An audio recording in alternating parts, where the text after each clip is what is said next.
the Madman! One of the top custom cards of the week, and I'll begin by welcoming you all with a Hi Insect, a Shaman spell. 1 mana, discover an elemental. One of the choices is Ragnaros, if you played an elemental last turn. Design, 4 stars, balance, 5 stars. In order to evaluate this card, Ragnaros, the Fire Lord, has come back for a limited amount of time during Doom in the Tomb, and we got to see how impactful Ragnaros is. Decently impactful, a one-of in Highlander decks, but notably in Shaman, no decks are actually using it. That leads me to believe that giving Shaman another 2 copies of Ragnaros in their deck wouldn't be too OP, and also remember Doom in the Tomb is a limited time event, so Ragnaros is rotating out very shortly. But wait, you might argue you can get even more Ragnaros than just 2 extra, because cards like Electra can copy the High Insect, and then you can double up on the Ragnaros side that you discover. And that is a little bit concerning. There's some sort of critical mess where you're playing Ragnaros each turn and it's kind of insane. But you know, cards that are just a little bit spooky are often the cards that have the most impact in Constructed. And I think that if the world leaned towards an Elemental Shaman deck that was generating Ragnaros, that might be a healthy place. The one reason why I docked a point off of design is because I do think that this card is too powerful for Arena. I think you gotta lower the drop rate of this in Arena or something. So let's go tour some destinations. The concept for designing cards for the custom Hearthstone competition, in which teams are trying to battle out and be the winner, the teams were provided with a picture, with some pictures, and they had to design cards around the pictures. So let's take a look at Drink the Moonlight, a druid 1 mana spell, restore 5 health, return this to your hand with any excess healing. Design, 4 stars. Balance, 5 stars. Return this to your hand with any excess healing, meaning that if you healed something with 3 health missing, and then you would get a copy of Drink the Moonlight with 2 health, restore 2 health. I actually like the card a lot, with the 1 star removed because it is unclear that that's what the card does. So my suggestion, and I'm not even saying that this suggestion is best, is restore 5 health, excess healing is returned to your hand. I think that still makes more sense than the card as is.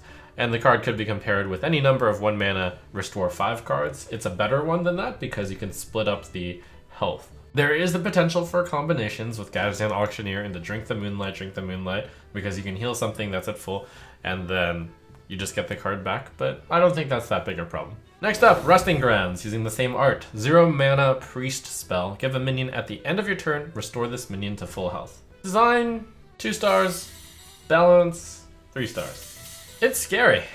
A card that just is so despairing that it simply shouldn't be printed, hence the problem with design. You put up a impenetrable wall in front of your opponent and just always restores to full.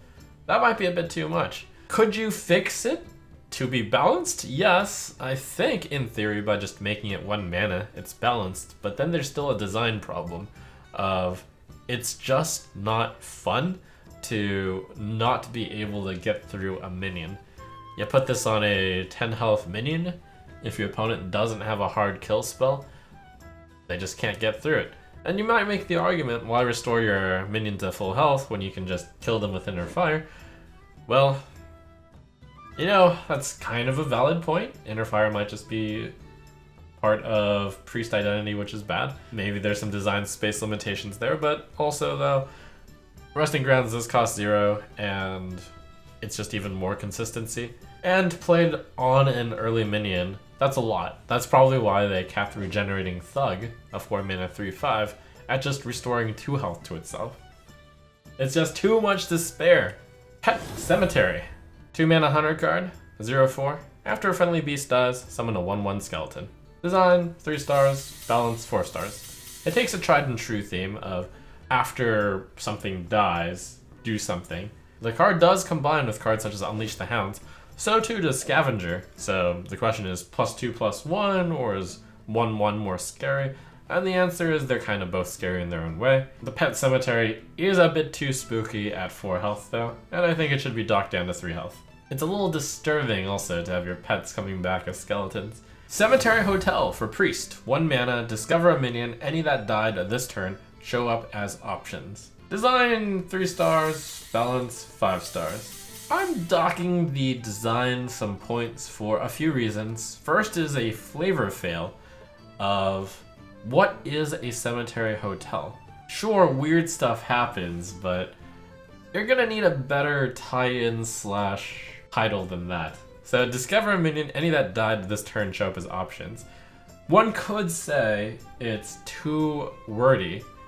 You could just say discover a minion that died this turn.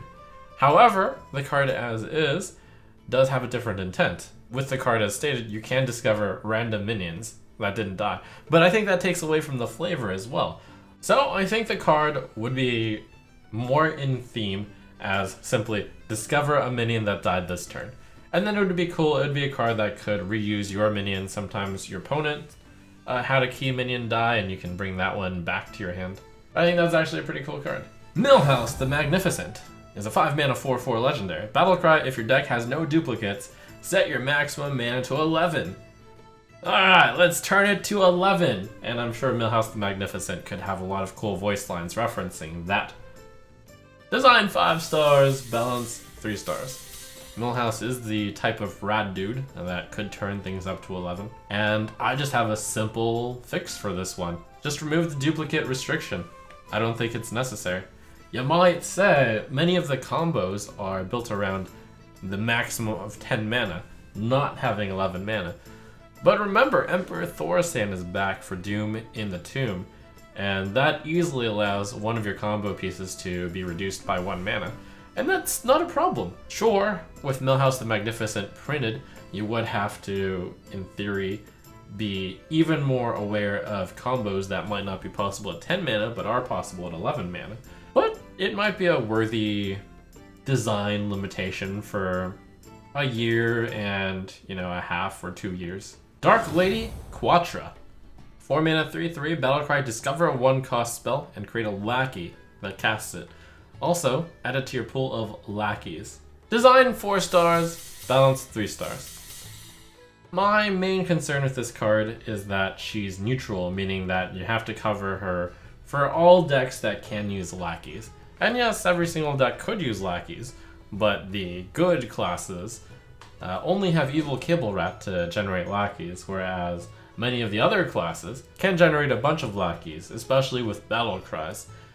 In the Quest Shaman, you can double your battle cries and then play Dark Lady Quattro to generate 2 lackeys, which discover 1-cost spells. That's pretty strong, but then you add it to your pool of lackeys, and then when you're using your double battle cry on the Evil Cable Rat or the Sludge Slurper, you could then get more of these lackeys. One of the spells you can get is Lightning Bolt, and Lightning Bolt is a lot of damage. It's just a bit too much in Shaman.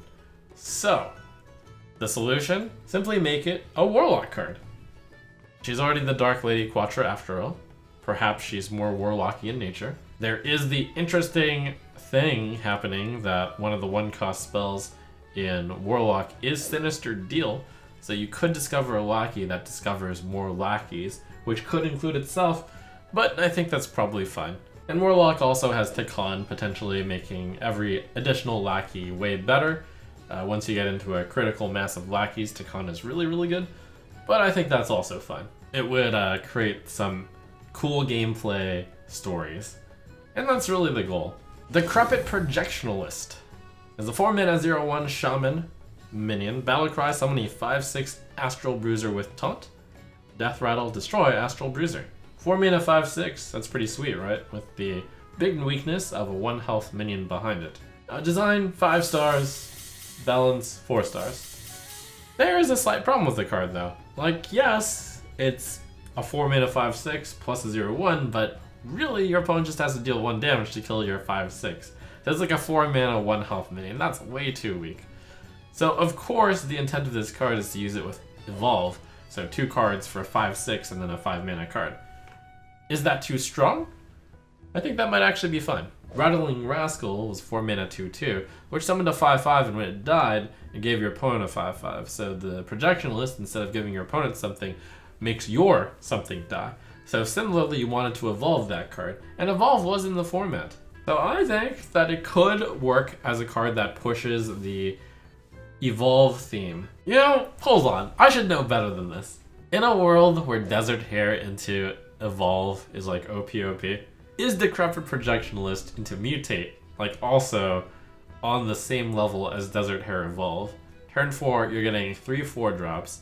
Both Decrepit Projectionalist into mutate, you're getting basically 2 5-drops. When I think of it like that, okay, maybe it's too scary to be printed alongside mutate. So let me lower Decrepit Projectionalist down to a 4-star design for not covering the fact that mutate is in standard right now. Probably okay when mutate rotates out. So I think Decrepit Projectionalist is a really cool design, but it is definitely problematic with both Shutterwalk and mutate, which leads me to think print it after those have rotated out of standard, or perhaps move it to mage. Black Seed, a Shaman Legendary, 5 mana 3/4. At the end of your turn, transform adjacent minions into ones that cost 1 more. Design, 4 stars, balance, 3 stars. It is like Master of Evolution, except it's a constant end of turn effect instead of a 1-turn battle cry. Compared to that card, this card is lacking in strength. If we value evolution as +1/+1, and yes, believe me, you can get way grosser than +1/+1, but if we baseline value it at that, which seems to be what evolution effects tend to be valued at, then Black Seed is like a 5 mana 3/4 that gives adjacent minions +1/+1, which is kind of weak. Constantly, yes, but still kind of weak. My suggestion would be simply to lower Black Seed down to 4 mana, or to perhaps buff his stats. Evolve effects have tended to be better when low cost, because you can play one of the cards that is really good to evolve, for example, Former Champ, and then evolve it using a small amount of mana. However, having the card like already in play and then following up with Black Seed, that's going to be pretty tough. Finally, the trump card of the week. We've got Mind Burglar. 2 mana 1/4 priest minion. You can use your opponent's hero power. Love it. Design 5 stars, balance 5 stars. I'm not even going to dock a point for design for being unclear on what happens. It's succinct right now, so some things about what this card does is you are allowed to click on your opponent's hero power in order to use it as if you had that hero power. So you could use both your opponent's hero power and your hero power in a single turn. Yes, you can use the Mind Burglar's opponent's hero power even if they have already used the hero power that turn.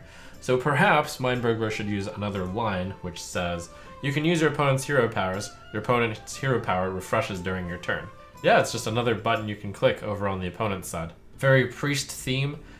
They're stealing everything, even the opponent's hero power now. They're stealing your minions, they're stealing your cards in deck. Now they're even stealing your hero power.